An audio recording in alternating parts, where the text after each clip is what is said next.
Welcome to the Basic Bee podcast, a show for the wannabe SEO savvy service providers among us, for the coaches and consultants who dream of becoming known for their storytelling skills, not to mention the solopreneurs who straight up need to master all things social proof to increase sales.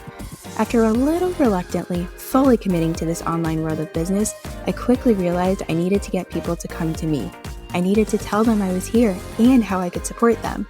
I dove headfirst into social proof, which led me to SEO, which led me to storytelling. And now it gives me great joy to share what I've learned with other business owners so they skip the hard stuff and ease straight into sales. This podcast gives you expert insights, actionable takeaways, and casual convos with some of the online world's best and brightest experts and strategists. I think that's enough of an intro, so here we go. Welcome back to The Basics with B, our special Friday episodes where I get to go just a little bit deeper into what we talked about on Wednesday with our guests, which this week was Matt Diamante, also known as Hey Tony. That will never not trip me up. We're going to stay focused. I had a really great conversation recently, which really seamlessly tied into this conversation with Matt and where I want to take this episode today. And she was listening to the podcast actually, and she was like, okay, so I still have this one question. Why would I want to invest in SEO? Why is SEO important? What's the transformation that's possible, and what results might I get from improving my SEO? So here I am on this podcast, and we're going to get into it because this really matters, and I don't want the transformation piece to be missing from the conversation. I want to show you what's possible. Of course, I'll link a few different of the case study interviews that you can go back and listen to. Like you could listen to Amanda's, you can listen to Justin's, you can listen to Donna's. We've gone into what's possible with SEO after they've worked with me, but there are quite a few things, and I want to have a nice little place to put them all together. So we're going to do that here. This is also really going to help you see if SEO is working, how it's improving, and what you can be on the lookout for. So I'm really excited. Let's get into it.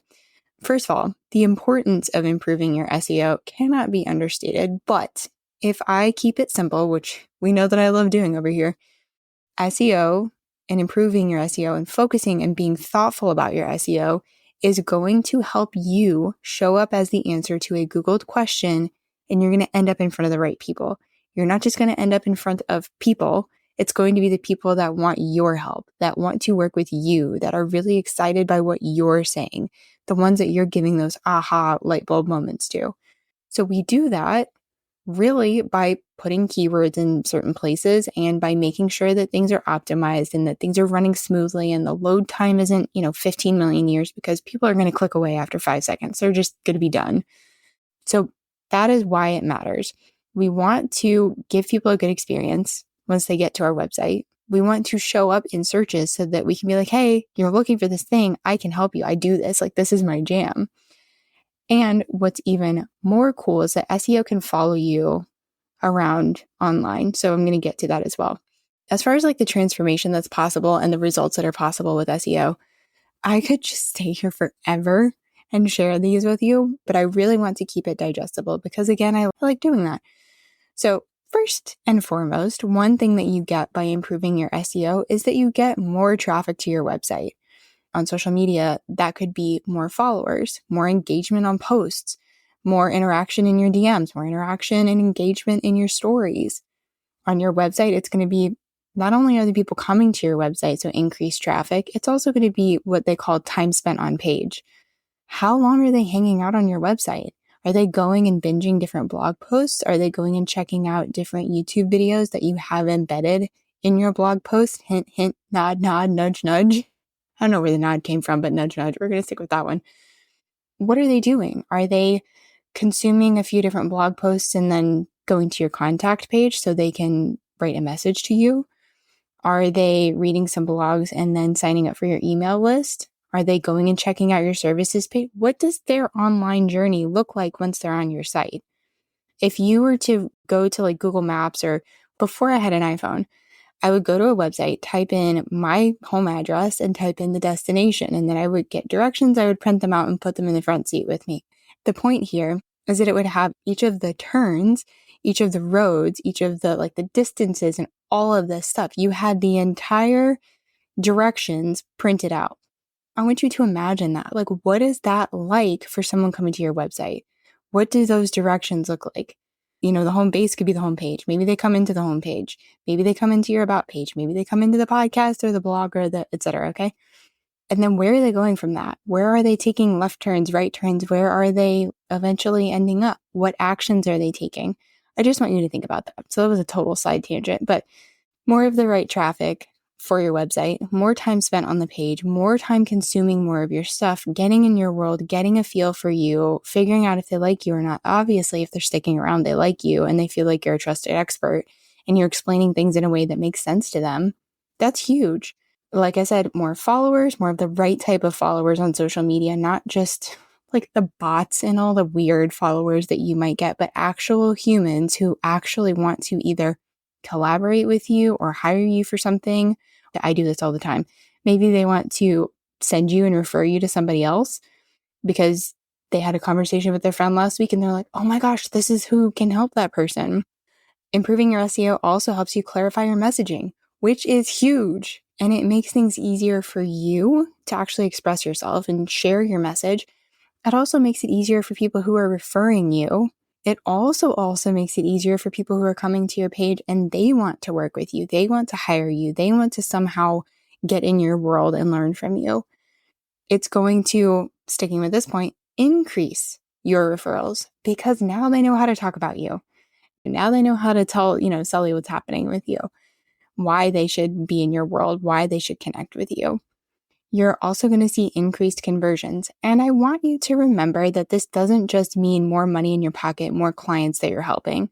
A conversion could be someone listening to your podcast, reading your blog, signing up for your email list. It could be more referrals. It could be gaining affiliates if you have a program like that. So conversions doesn't just mean money and clients. It's all of these things. What action are they taking that says, hey, I want to stay in your world for a little bit longer and learn from you and possibly work with you? Could look like a variety of things. You are going to, when you improve your SEO, have no lack of inspiration about what to talk about, what to share, what to post. There are endless questions and you start to see that. And you see that whether you are doing keyword research on your own, whether you are hiring somebody else to come up with content ideas for you, like I do with the SEO packet, or even if you're just getting more questions from people, you will not have a lack of inspiration for posts and blogs and things like that. And one of the last things I really want to highlight is streamlined workflows. We talked about this with Amanda's episode, with her case study with blogs and what did we do? SEO for her blogs and SEO for her podcast. It's fascinating and it is so incredibly helpful to streamline your workflows, to make things just be easy, flow easier. So especially if you're a podcaster, you start to notice this because how your SEO strategy starts in one place, like your website, for example, it follows you around online. I promised you I was going to say more about this. So it can follow you from, for example, your long form content, like a YouTube video or a podcast, over to your blogs, over to your social media profiles, over to your speaking gigs. Like you will see all of these keywords start to follow you and you become known for something. This has really happened for me in the last 18 months. People hear case studies and they're like, oh my gosh, Brittany. They hear SEO and they're like, oh my gosh, Brittany, it's amazing. And it's really flattering because not only do I feel like I'm being seen, people are hearing me. They are seeing me. They are hearing me. They are referring me. My hard work is paying off. All of that time and energy and effort I put in is really paying off. And the same can be true for you. With all of that, there's a few cool places you can get started. So a great starting point is downloading the SEO Basics Checklist, which of course I'll make sure is linked below. It's linked everywhere in this podcast. Another thing is that this July, you're going to be able to sign up for the How to Blog with SEO email course. I think this is the 4th or 5th time that I'm running this. The doors are open 3 times a year. This is the 2nd time in 2024. So you can really see how easy it is to implement SEO with this one project if you join this email course. And as you join it, you get future opportunities to come back in and get another refresh just for accountability's sake. So it's really cool. And then thing number 3 is that when you're ready to do your SEO right, I have that SEO packet that you can you can holler at me for. You're like, Brittany, can I have help with SEO? And yes, I will be more than happy to help you. And I hope that this helps you today. That was really something, wasn't it? Let that really sink in and guide you toward being the answer to even more Googled questions. Thanks so much for joining me this episode. You are the reason this show exists and that it keeps growing. You know, thanks to all those follows and reviews. If you know someone who could benefit from what was shared, send it to them. We don't do shy around here. If you thought of clarifying or follow-up questions while listening, you know what to do. Say hi on Instagram. Check the show notes for all the things that were mentioned, and I'll talk to you soon, friend.